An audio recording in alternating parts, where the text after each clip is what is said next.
Singing that song almost made me want to change my sermon. Almost.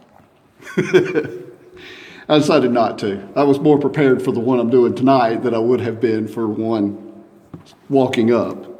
Although they had both been really well. At least I hope. Great song. Tell me the story of Jesus. A wise man once said, listen, act, show, and then speak. And I often wonder how often we do that. Listen, act, show, and then speak. You see, the reason I say that is because when we think about our life, when we think about those around us, as we strive to be and to do and to live those lives that Christ has given for us to be, I always have to ask, do people see what we say? Or do they see something else? Better to keep one's mouth closed and people think him a fool than to open it and prove it. Wisdom. You know, there's a lot of different things about wisdom in the world. Hebrews is not right. I just noticed Hebrews is on there. That's supposed to be James chapter 3, in case you're wondering. I'm sorry that ended up there. I don't know how Hebrews ended up on that. That's supposed to be James chapter 3. And when you go through, actually the whole writing of James is about wisdom. Thank you. The whole writing is about wisdom. Because that's basically what he's going through. He's teaching us how to be what we need to be, how to live what we need to live, the things we need to apply to our life, the things that we need to act, and the things we need to say. He gives us a great amount of information. And in verses 13 through 18, he talks about true wisdom and what true wisdom is and what true wisdom isn't.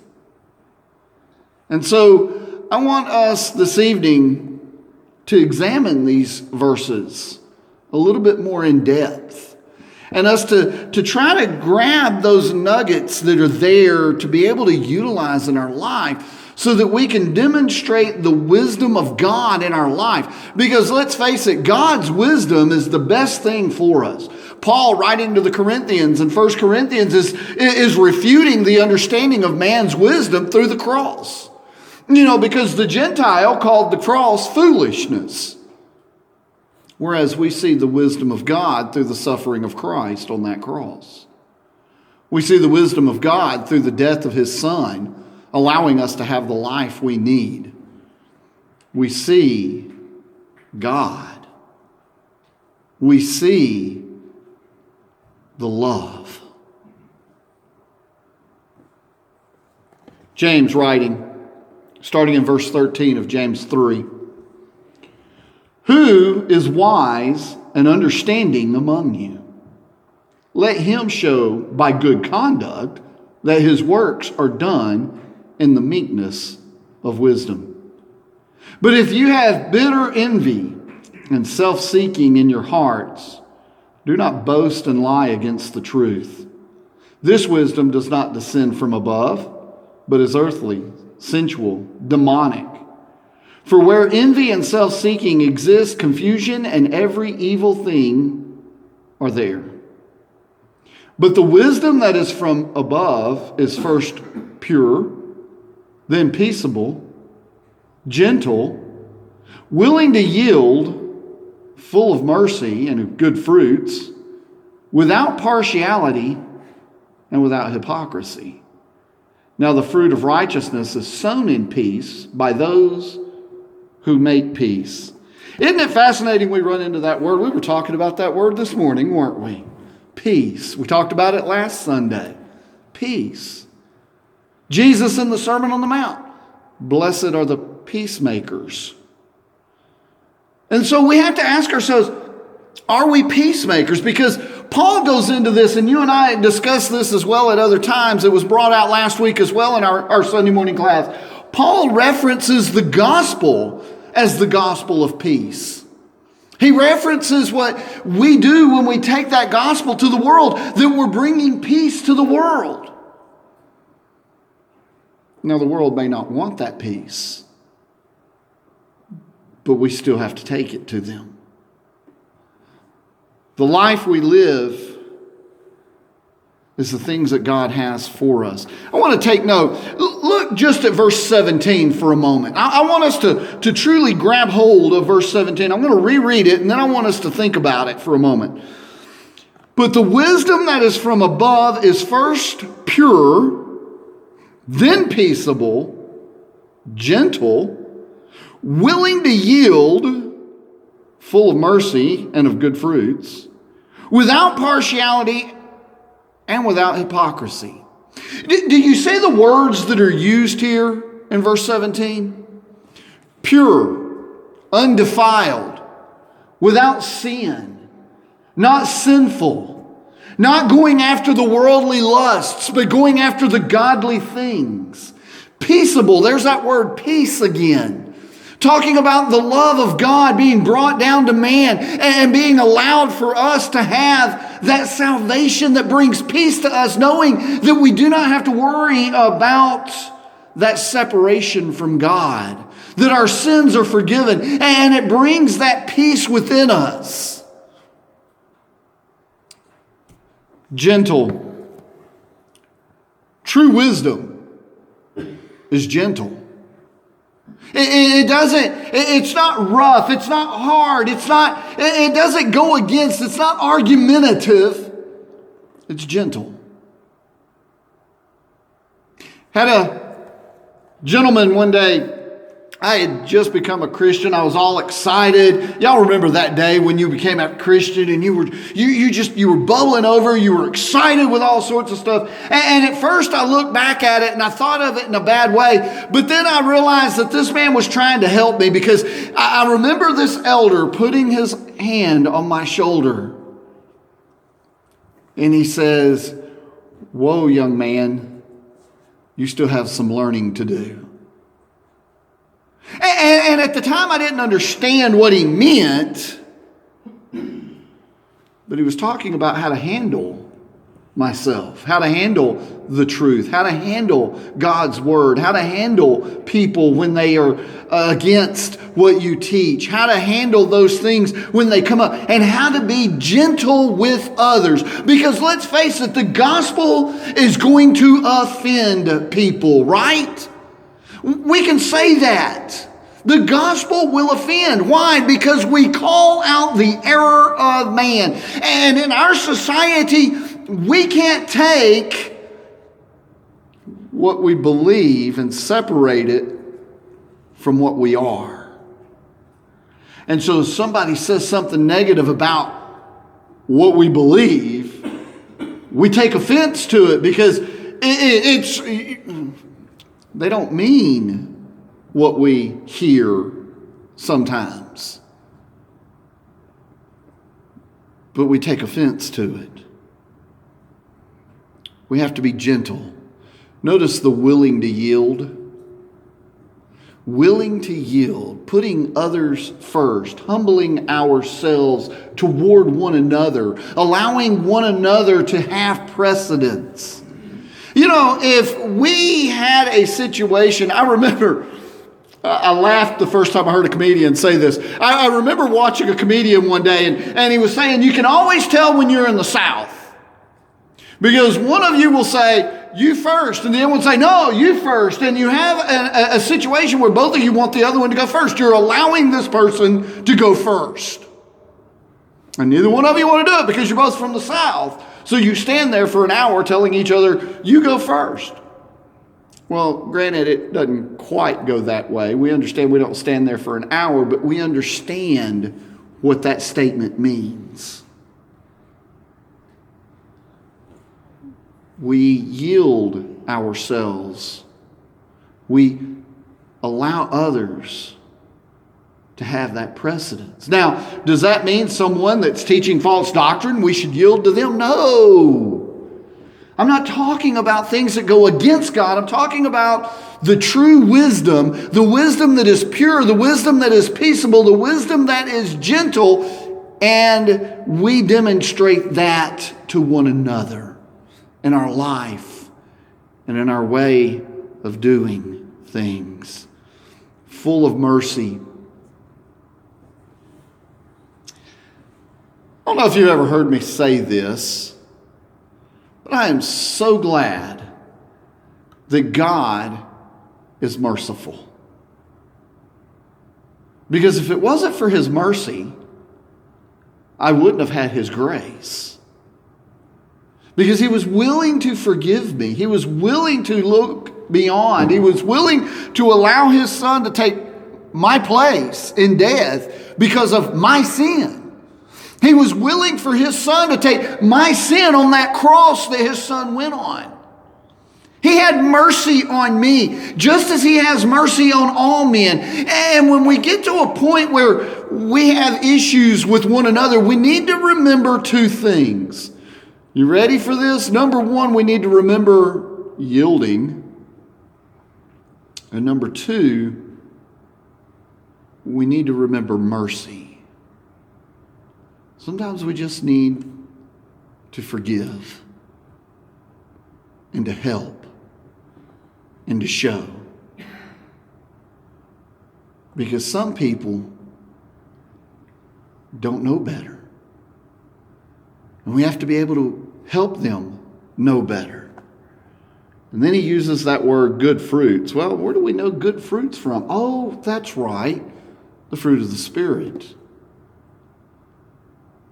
Which brings in the last part of this, without partiality and without hypocrisy. We don't show precedence to others specifically. I don't hold one man in higher reverence than I hold another man. I don't have one man that I think of more highly than I think of another. But sometimes that's what we do. I remember hearing a story about a man that was a police officer that had been doing a lot of work with youth, and this congregation invited him to be the speaker for a youth rally at their congregation one Saturday, and all the kids were gathered there, and the elders were kind of getting a little upset with him, and they were kind of getting a little worried about it because he hadn't shown up yet. It was like 5 to 10 minutes before the hour of when he was supposed to speak, and all of a sudden they heard this Harley coming around the corner. And they looked over, and there was this guy that was dressed out. He had the do-rag, he had the beard, he had the leather jacket, and he was what you would have thought a biker to look like. Now, I'm not talking about people that ride bikes. I'm talking about a biker. The only thing they couldn't tell is if he had any tattoos, because he had long sleeves on.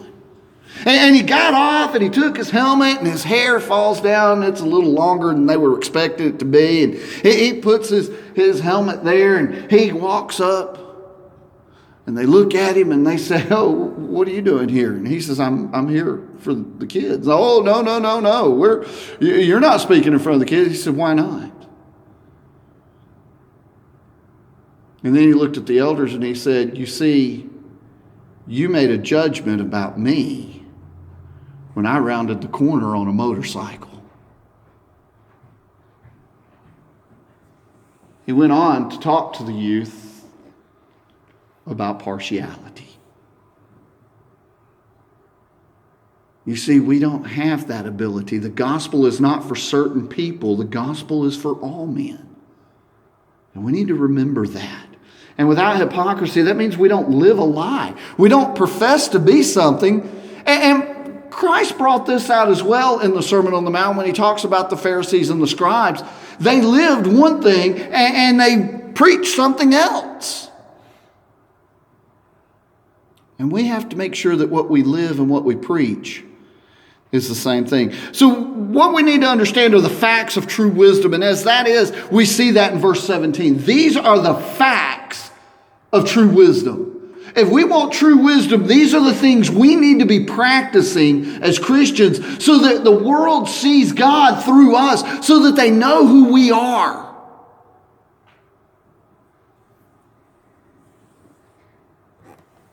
How do we know then what isn't or what is not true wisdom? Well, look at verse 14.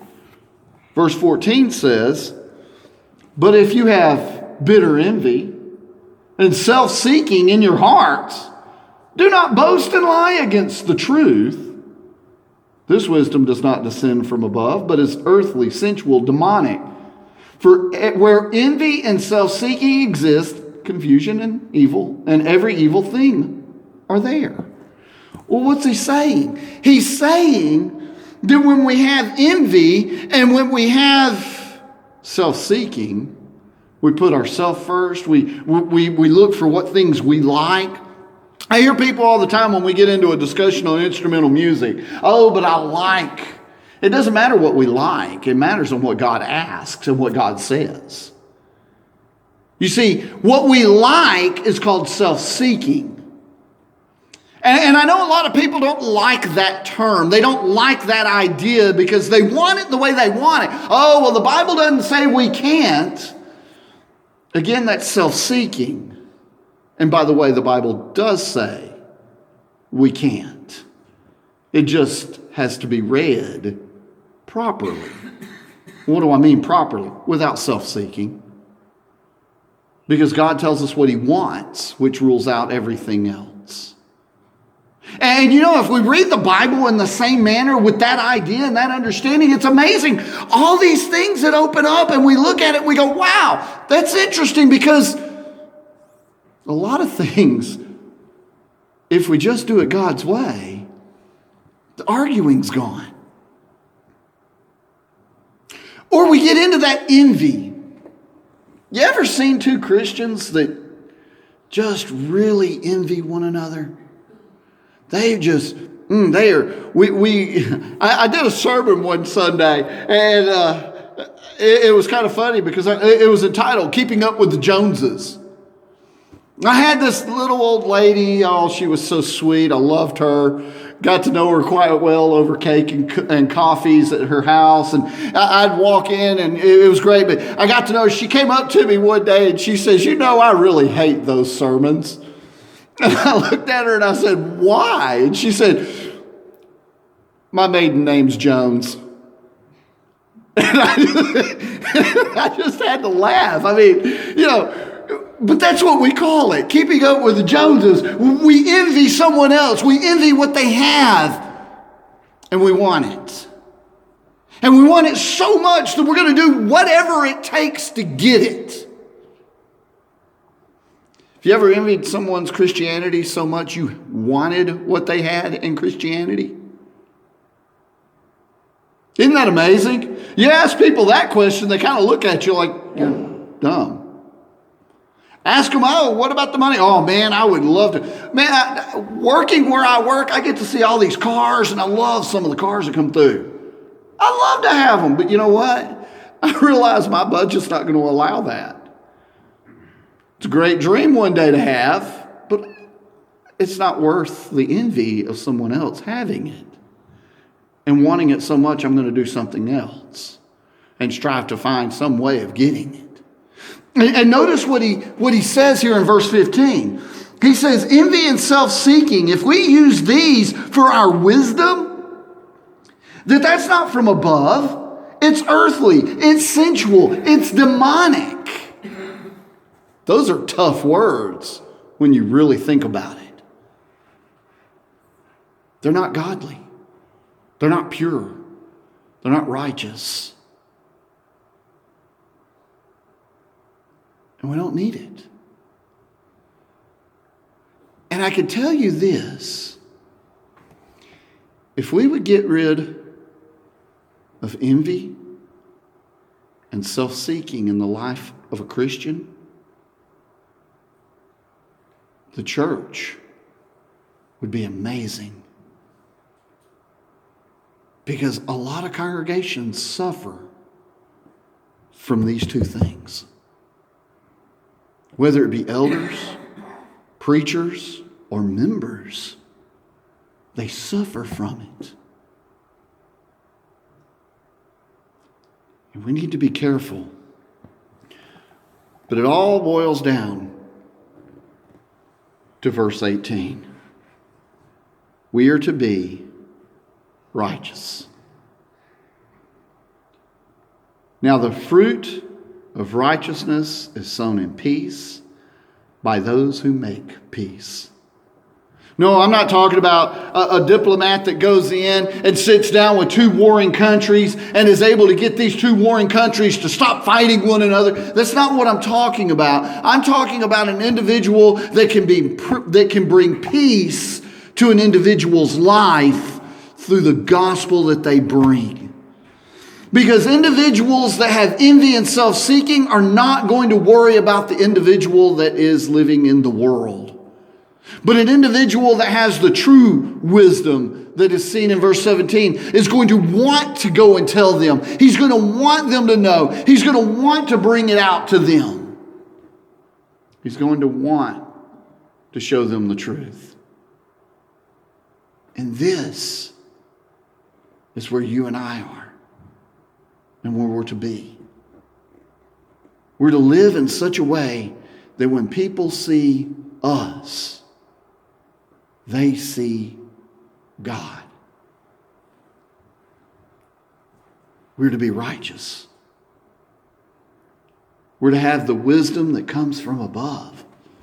We're to have that understanding of what God has done and why He's done it. And when people ask, by all means, have an answer. Your answer may end up being, I don't know. But I'll find out. I was talking to an individual one time, and he was asked a question by someone, and I didn't know the answer when the question was asked. I was sitting there thinking, okay, interesting question. And this guy asked this dude a question. He goes on about this answer, and he gives him this answer, and the guy was like, oh, wow, that's interesting, and walks away. And then this other individual that answered it walked away, and the guy that was with me looked at me, and he said, he didn't have a clue what the answer to that question was. If we don't know the answer, it's okay to tell them we don't know the answer. But always leave that I will find out part. Because when it comes to the Bible, if we don't have the answer for them, we need to find out the answer so that the next time we're asked, we don't have to go, I don't know. We have it. We know it. We joke around periodically with individuals. I love doing it with my kids. We'll throw out riddles and stuff. And I told them one time, I said, I was sitting there and I used one of the old ones on them and they failed. How many animals did Moses take on the ark? Well, Moses didn't build the ark. Noah did. So Moses didn't take any animals on the ark. But we're so used to what we think the individual is saying. We've got to listen. We've got to act. We've got to demonstrate, in other words. And then we speak. And we speak the truth in love and in peace, so that they understand what God's will is. We don't give them a quick answer if it doesn't require. We give them that long answer. And the better way of doing it is to always show them what the Bible says. I remember being in a Bible study, and a lady told me, as I would ask her a question, she said, oh, I know this answer. And she gave me this answer, and I looked at her. I knew her answer was wrong. And I said, can you give me book, chapter, and verse for that? And she's like, well, I'm not sure, but I know it's in there. That's not a good answer. We need to know where it is so that when people ask, instead of us just, oh yeah, we can say, well, over in Matthew chapter 5 and verse, that way they know. And they can go search it out themselves if you don't have the Bible with you at that moment, so that they understand. So if we want to have true wisdom, we need to leave the envy and self-seeking, and we need to cling to the things that God has given us. And we need to have the facts of verse 17 in our heart and in our mind, because that's what's going to bring that righteous living for us. If you're not a Christian this evening, I plead with you, let us help. If you are a Christian and you're not living it, let us help. You know. Why don't you just step out and come forward right now, while together we stand and sing this invitation song.